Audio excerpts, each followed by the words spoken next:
اس دنیا میں کوئی ایسی جگہ نہیں جو خانہ کعبہ کی طرح مقدس اور مرکزی حیثیت رکھتی ہو۔ یہ مقام سعودی عرب میں وادی حجاز میں واقع ہے۔ روزانہ ہزاروں افراد 24 گھنٹے خانہ کعبہ کا طواف کرتے ہیں۔ خانہ کعبہ کی مقدس تصاویر لاکھوں گھروں کی زینت ہیں اور کروڑوں مسلمان اس مقام کو اپنا قبلہ تسلیم کرتے ہوئے اس کی جانب رخ کر کے 5 وقت کی نماز ادا کرتے ہیں۔ خانہ کعبہ مکعب یعنی کیوب کی شکل میں تعمیر ہونے کے ساتھ ساتھ تاریخ کے آئینہ میں ایک انتہائی خاص مقام کا حامل بھی ہے۔ یہاں ہم خانہ کعبہ کے متعلق چند ایسے حقائق پیش کریں گے جن سے بہت کم لوگ واقف ہیں۔ نمبر 1، خانہ کعبہ کئی مرتبہ تعمیر ہو چکا ہے۔ دوستو، خانہ کعبہ جس طرح آج ہمیں نظر آتا ہے یہ ویسا نہیں ہے جو حضرت ابراہیم علیہ السلام اور حضرت اسماعیل علیہ السلام کے دور میں تعمیر ہوا تھا۔ وقت کے ساتھ پیش آنے والی قدرتی آفات اور حادثات کی وجہ سے اس کو دوبارہ تعمیر کرنے کی ضرورت پڑتی رہی ہے۔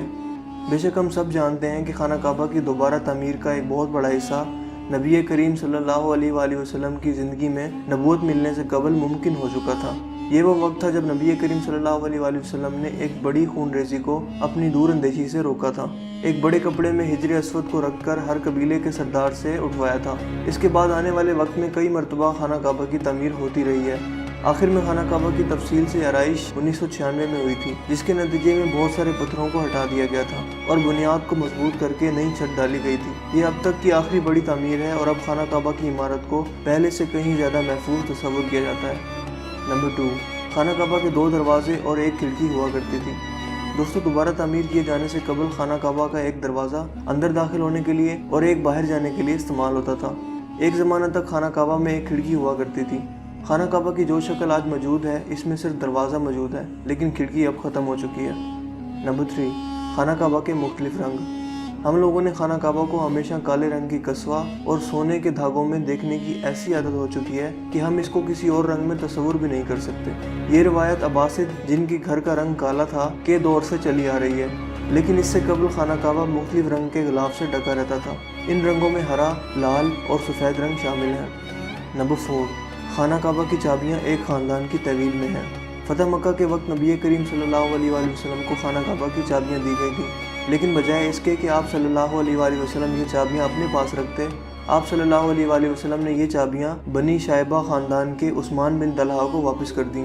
اس وقت سے آج تک وہ ان چابیوں کے روایتی رکھوال ہیں اور نبی کریم صلی اللہ علیہ وآلہ وسلم کے نادر الفاظ کی روشنی میں یہ چابیاں ہمیشہ ان کے پاس ہی محفوظ رہیں گی۔ حضور اکرم صلی اللہ علیہ وآلہ وسلم نے فرمایا تھا، اے بنی طلحہ، یہ چابیاں روز قیامت تک تیری تحویل میں رہیں گی، سوائے اس کے کہ وہ زور زبردستی تجھ سے غیر اخلاقی طریقے سے چھین لی جائیں۔ نمبر 5، پہلے خانہ کعبہ عوام کے لیے کھلا رہتا تھا۔ دوستو، پہلے خانہ کعبہ ہفتہ میں 2 مرتبہ عوام کے لیے کھلا ہوتا تھا اور کوئی بھی خانہ کعبہ کے اندر داخل ہو کر عبادت کر سکتا تھا، لیکن موجودہ زمانے میں زائرین کی تعداد زیادہ ہونے کی وجہ سے اور دوسری وجوہات کی بنا پر خانہ کعبہ کو اب سال میں صرف 2 مرتبہ کھولا جاتا ہے اور اس میں صرف اعلیٰ شخصیات اور خاص مہمان ہی داخل ہو سکتے ہیں۔ نمبر 6، خانہ کعبہ کے آس پاس تیراکی کی جا سکتی تھی۔ دوستو، خانہ کعبہ کے وادی کے نچلے حصے میں ہونے کی وجہ سے دیگر مسائل میں سے ایک مسئلہ یہ بھی تھا کہ جب بارش ہوا کرتی تھی تو وادی میں سیلاب آ جایا کرتا تھا۔ یہ مکہ جیسے شہر کے لیے کوئی انوکھی بات نہیں تھی، لیکن یہ بات دوسرے مسائل کی وجہ بنتی تھی۔ اس وقت یہاں سیلاب کی روک تھام اور نکاسی آب کا نظام موجود نہیں تھا۔ بارش کے آخری دنوں میں خانہ کعبہ پانی میں آدھا ڈوبا رہتا تھا اور یقیناً یہاں پر آپ کے ذہن میں ایک سوال آتا ہوگا کہ کیا اس وجہ سے طواف کعبہ رک گیا تھا؟ ہرگز نہیں، مسلمانوں نے کعبہ کے ارد گرد تیراکی شروع کر دی تھی۔ نمبر 7، تزئین و آرائش کروانے والے حکمرانوں کے نام کی تختی۔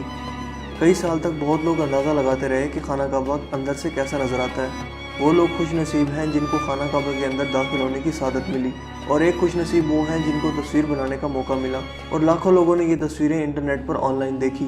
خانہ کعبہ کا اندر کا حصہ سنگ مرمر اور ہرے رنگ کے کپڑے سے ڈھکا ہوا ہے۔ جس دور کے حکمران نے خانہ کعبہ کی دوبارہ آرائش کروائی تھی، اس نے خانہ کعبہ کے اندر اپنے نام کی تختی بھی لگوائی۔ نمبر 8، خانہ کعبہ کی تعداد 2 ہے۔ دوستو، خانہ کعبہ کے بالکل اوپر جنت میں ایک اور خانہ کعبہ موجود ہے۔ اس کا ذکر قرآن پاک میں بھی آتا ہے اور نبی پاک صلی اللہ علیہ وآلہ وسلم نے بھی اس بات کی نشاندہی کی ہے۔ اللہ کے نبی صلی اللہ علیہ وآلہ وسلم نے معراج کا واقعہ سناتے ہوئے فرمایا، جب مجھے بیت المعمور دکھایا گیا تو میں نے حضرت جبرائیل علیہ السلام سے پوچھا۔ انہوں نے جواب دیا کہ یہ بیت المعمور ہے، جہاں 70,000 فرشتے روزانہ اللہ کی عبادت کرتے ہیں، اور جب وہ یہاں سے جاتے ہیں تو واپس نہیں آتے، مطلب ہمیشہ نیا دستہ آتا ہے۔ نمبر 9،